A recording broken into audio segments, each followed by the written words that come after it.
Hey everyone, this is week 3 of our Under the Hood videos. Hopefully you've been following on Sunday mornings the whole sermon series Under the Hood. We're diving into our core values here at Hope Community Church, and excited about it. We've covered some very interesting topics. We covered unity, and we covered generosity, hopefully in a way that that maybe you haven't thought about. Didn't really talk about money as much as being generous with love.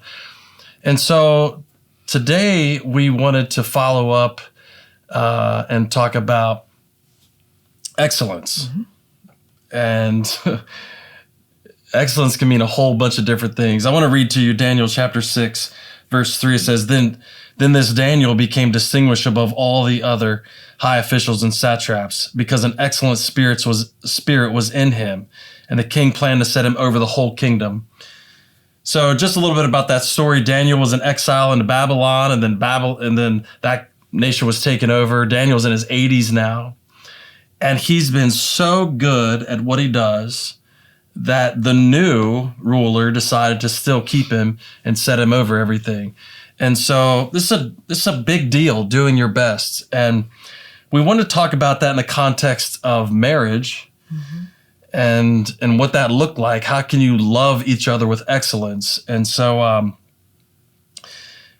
so one of the things that that we know, I think we both know this, is that the butterflies do wear off after a little bit, don't they? Sure. Yeah. They do. Yeah. And so at the beginning, it's super easy. You don't even have to think about it. It's like on autopilot. When you first start dating, when you first meet each other, you'll do whatever it takes. You'll stay up as long as you need to stay up. You'll work as hard as you need to work, whatever it takes. Then what happens, I call it death by familiarity. Right. You just get so familiar that it starts taking its toll. What you find out with Daniel, though, is all the way through his career, he determined that he was going to be the best that he could possibly be. So in the context of loving each other, at some point in time, you have to determine that you're going to do it with everything that you have. Right. And you're going to express that love to your spouse. So one of the things we talk about is that it's not necessarily dependent on whether they deserve it or not, Right. but whether you should give it, period. So, so this is a difficult thing, because there is always going to be times in your marriage where you're contemplating whether you think your spouse deserves Right. excellent love from you. Right. And so I go back to Daniel, where he just did it. It wasn't whether he thought the new kingdom or the old kingdom that he was exiled to was deserving of his excellent work. He just did it. And so he really had transformed the reason why he was doing it for God, not necessarily for whoever he was working for. Right, exactly. Yeah. So ultimately, if I'm going to love you the way I should be motivated by my love for God, and less motivated by whether I think you deserve it or not in the moment. Right. And that's where excellence starts to take over, hopefully. So, one of the other things we talk about is, does your spouse know they're first? And that can get tricky too, can't it? Yeah, because I think the answer is, well, sure, they're first. Or you can always say, well, once the kids are gone, we know we're going to be together. So, yeah. But do your actions, do your words, do those things? Does your excellent spirit model that, I guess? Yeah, because there's a whole lot of things in different seasons of life. So we had toddlers. It's easy to put toddlers first because they're needy 24/7. It seems like. If you're still having babies, you're in that season where it's obviously the baby has to be first. Right. We're not saying you neglect your kids, right. But when a spouse doesn't feel like they're at the front of the bus on that, then there could be some detrimental things happen because of that. And I think that's where intentionality comes into play, where when people talk about have a date night once a week, have a date night a couple times a year. I mean, I think that's more of the reality of that sometimes. And so just be intentional with giving that excellent spirit to your spouse. We had to figure out our rhythm. It wasn't once a week. If you could pull that off, that's awesome. Yeah, that's great. I'm not saying don't do it. We couldn't pull that off. No. So, but in the midst of chaos, we had to make sure that each other knew, hey, I'm stopping right now to put you first. Right. I want to make sure that you know that I love you and care about you. So I'm going to stop in the chaos. I'm going to stop and put you first. So this is something I'd, just like to ask everybody. When's the last time you really intentionally try to be excellent towards your spouse when it comes to showing love? Like, when's the last time we actually thought about it? Like, man, I really, really want to do this well for them. And that's an important question to ask. When's the last time? I'm not talking about, well, I'll just send a text message but really intentionally making sure they know that you love them and care about them. Which goes back a little bit to making sure that you're speaking their love language. Yeah. Yeah, that's important. It ends up all going back to that. If you're going to do it well, you have to do it the way they understand it. Right.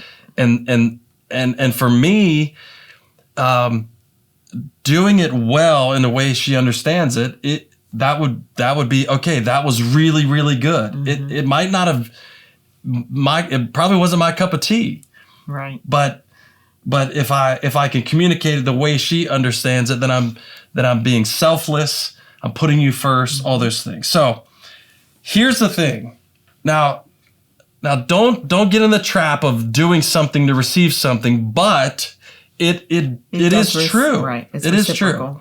So if I make sure Beth knows that I love her, is filled up like we talked about the other week, then that love ends up reciprocating to me. And so Daniel had that happen. He was amazing at what he was doing, and he was in his 80s, and it ended up reciprocating. It ended up putting him in charge. So Daniel got the promotion. So the problem is we want people to move before we do. We want them to change. We want them to do something different. And then we say, oh, well, I'll reward you for that. Yeah. Instead of being the ones that step out first and become the motivation for that to happen. So with us, it's knowing I know what she needs. She knows what I need.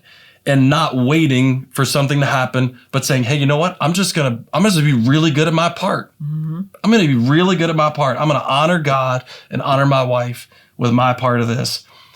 And what you'll find is you'll have to do it sometimes without reciprocation. But the whole thing does get better when you do it. A lot of times too, when you start out, you're going to see that. Yeah. It's not going to, I do this, she does this, or, vice versa. It's usually you're building that tank. Yeah. You're building that bank up. Yeah, you're filling the other person up. So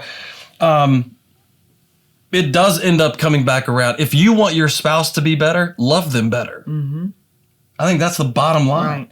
If you want them to be the best that they could be, and that's the segue into what we're getting ready to talk about next. If you want them to be the best that they can be, they can't do it with you withholding love from them. Right. But if you pour everything you have into it, then you've created the environment for them to become everything God wants them to be. Yep. So this is something. Go ahead. I was going to say, encourage them to be excellent. Yeah. And this is something I think we have done pretty well with each other. I thought as a husband, and I know you do as a wife, I want you to become everything. I want you to do everything God wants you to do. I am not going to say no to it. And I know you feel the same way about me. When you create that environment, when your spouse has the permission to explore what God has called them to be, and you have to realize that we are together, but God has called us to accomplish things also as individuals. And so I want her to be the best at doing whatever God has called her to do in the moment, for the next 10 years, for the next 20 years, whatever that looks like, I want to make sure that she knows I support her 100%. So being excellent in loving and supporting so that then she can do all that God wants her to do and be excellent in that. And so that's a giant thing. So you have to support them, encourage them, motivate them. And when I say motivate, I mean, sometimes it's a pep talk. Sometimes Yeah. it's I mean, I know we've both gone through things where it's like, listen, we're done. We're not Yeah. going to do this anymore. And we've been able to speak into each other and say, wait a second. God's called you to this. Maybe this Yeah. will change down the road, but right now this is what God has called you to. You know, you've got to do this. What else are you going to do? yeah. So, Yeah, it's so important. So if you're struggling right now, maybe double down on this part of it. Maybe just start asking God, hey, show me how to be excellent loving my spouse. It might not seem they deserve it in the moment. You're doing what God had called you to do. And I believe when you become excellent at it, you end up creating the environment for your spouse to grow, to change, all those things. But here's what I know. Here's what I know without a shadow of a doubt. None of the things that I want to happen will ever happen if I'm not excellent at loving you. It just won't happen. And so sometimes we get in these moods where we're going to withhold love and, we're going to prove something to the other person. And we're going to, well, I'm going to just withhold this and you're going to see. It's never worth it. It's never worth it. And it never works. It never works out. And so I just want to encourage you tonight that that you just double down on it. Love as excellently as you can. And excellence is not perfection. No. But it's just doing the best you can. And so figure out those things. Put your spouse first. Encourage them to be all that God called them to be. And then